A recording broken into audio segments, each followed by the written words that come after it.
राजस्थान के विधानसभा चुनाव में भारतीय जनता पार्टी ने प्रचंड जीत तो हासिल कर ली।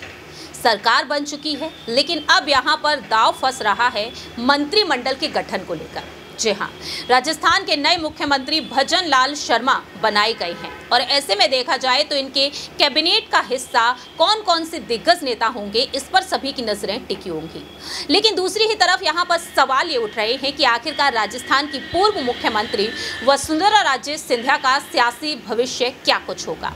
क्या यहाँ पर उनके विधायकों को भी मंत्रिमंडल में जगह मिलेगी या फिर नहीं। क्या यहाँ पर बीजेपी आलाकमान वसुंधरा राजे सिंधिया के लिए कोई एक बड़ा विचार विमर्श वाकई में करके बैठा है या फिर नहीं। ऐसे में देखा जाए तो यहाँ पर तमाम विकल्प सामने आ रहे हैं वसुंधरा राजे सिंधिया के लिए कि वह अब यहाँ पर इन विकल्प में से किसी एक विकल्प को चुनती हुई देखी जा सकती है। नमस्कार, मैं प्रांशी राठौर और आप देख रहे हैं नेक्स्ट 9 न्यूज़।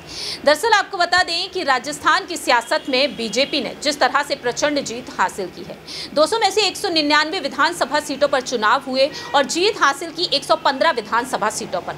ऐसे में देखा गया है कि वसुंधरा राजे सिंधिया इन विधानसभा चुनाव में अपने विधायकों को टिकट दिलाने में कामयाब हुई। उनके विधायक जीत हासिल करते हुए नजर आए हैं, लेकिन मंत्रिमंडल को लेकर यह कहा जा रहा है कि इसमें कई दिग्गज चेहरों को शामिल तो किया जाएगा, लेकिन नए चेहरे यहां पर देखने को मिलेंगे। देखा गया है कि भजन लाल शर्मा मुख्यमंत्री हैं, दिया कुमारी डिप्टी सीएम हैं, तो वहीं दूसरे डिप्टी सीएम प्रेमचंद बैरवा है। ऐसे में यहाँ पर कहा जा रहा है कि 27 नेताओं के नाम यहाँ पर फाइनल किए गए हैं। आलाकमान जो दिल्ली में बैठे हुए हैं, उन आलाकमान से मुलाकात हुई है भजन लाल शर्मा की पीएम मोदी, जेपी नड्डा, अमित शाह से, और जो संभावित लिस्ट है उसे फाइनल टच भी कहीं ना कहीं दिया जा चुका है। 23 से 24 दिसंबर के बीच यहाँ पर एक बड़ा ऐलान हो सकता है मंत्रिमंडल के विस्तार को लेकर। ऐसे में वसुंधरा राजे सिंधिया के लिए यहाँ पर देखा जाए तो अब तमाम विकल्प बनते हुए नजर आ रहे हैं। दिल्ली से देखा जाए तो तमाम बड़ी खबरें यहाँ पर सामने आ रही हैं। वसुंधरा राजे सिंधिया के लिए बड़ा विकल्प यही है कि अगर कुछ नहीं उन्हें मिलता है तो वह विधायक बनकर ही रह जाएंगी। इस बार उन्होंने झालरापाटन से एक बार फिर से चुनाव लड़े और प्रचंड जीत हासिल की है, तो वह विधायक एक बार फिर से हैं।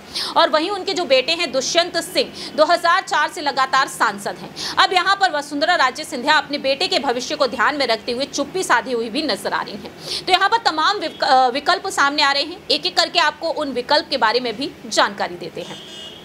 वसुंधरा राजे सिंधिया को लेकर यहां पर तमाम दावे किए जा रहे हैं कि केंद्र में उन्हें एक बड़ी जिम्मेदारी मिल सकती है।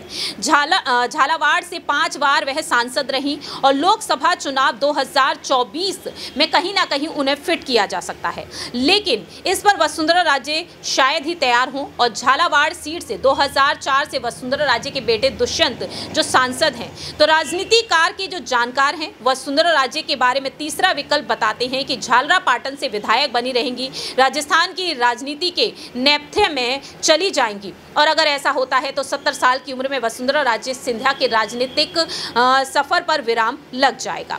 तो ऐसे में देखा जाए यहाँ पर वो तमाम जानकारियां सामने आ रही हैं। वसुंधरा राजे सिंधिया के लिए ये तमाम विकल्प यहाँ पर बनते हुए दिखाई दे रहे हैं, लेकिन मंत्रिमंडल में उनके विधायकों को शामिल किया जाएगा या फिर नहीं, ये बड़ा सवाल उठ रहा है। क्योंकि बीते पिछले 3 दिन में 50 से ज्यादा विधायक सीएम से मुलाकात कर चुके हैं। एक दिवसीय दौरे पर यह दिल्ली में नजर आए और कुछ विधायकों ने इनसे मुलाकात की।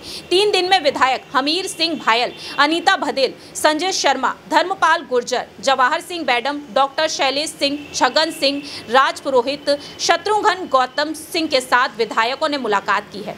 अब यहाँ पर यही देखना होगा कि आखिरकार यहाँ पर मंत्रिमंडल में किन किन दिग्गज नेताओं को यहाँ पर जानकारी मिलेगी, क्योंकि वसुंधरा राजे फिलहाल नई दिल्ली में भी एक्टिव नजर आ रही हैं और देखा गया है कि भाजपा पदाधिकारियों के साथ बैठक में भी वह शामिल हुई हैं। तो पूर्व सीएम होने के साथ वसुंधरा राजे जो राष्ट्रीय उपाध्यक्ष के पद पर भी हैं। अब देखना ही होगा कि आखिरकार यहाँ पर छत्तीसगढ़ में डॉक्टर रमन सिंह को विधानसभा का अध्यक्ष नियुक्त किया गया और देखा गया है कि शिवराज सिंह चौहान को राष्ट्रीय उपाध्यक्ष बनाने की बात कही जा रही है। मध्य प्रदेश में जिस तरह से उन्होंने जीत तो हासिल की, लेकिन मुख्यमंत्री वह इस बार नहीं बन पाए। तो वसुंधरा राजे सिंधिया के भविष्य को लेकर, शिवराज सिंह चौहान के भविष्य को लेकर जेपी नड्डा और अमित शाह साफ कर चुके हैं कि इनके पद और इनके कद के अनुसार, इनके अनुभव को देखते हुए, 15 से 16 साल का जो इन्हें अनुभव है उसे देखते हुए इन पर अहम फैसला लिया जाएगा, जिम्मेदारियां सौंपी जाएंगी, काम इनसे कराया जाएगा। देखना होगा कि आखिरकार वसुंधरा राजे सिंधिया को मंत्रिमंडल के गठन से पहले कोई बड़ी जिम्मेदारी सौंपी जाएगी या फिर इसके बाद, क्योंकि अब कुछ ही महीने बाकी रह गए हैं लोकसभा चुनाव में। इस खास रिपोर्ट में इतना ही। बाकी की तमाम अपडेट्स के लिए देखते रहिए नेक्स्ट 9 न्यूज।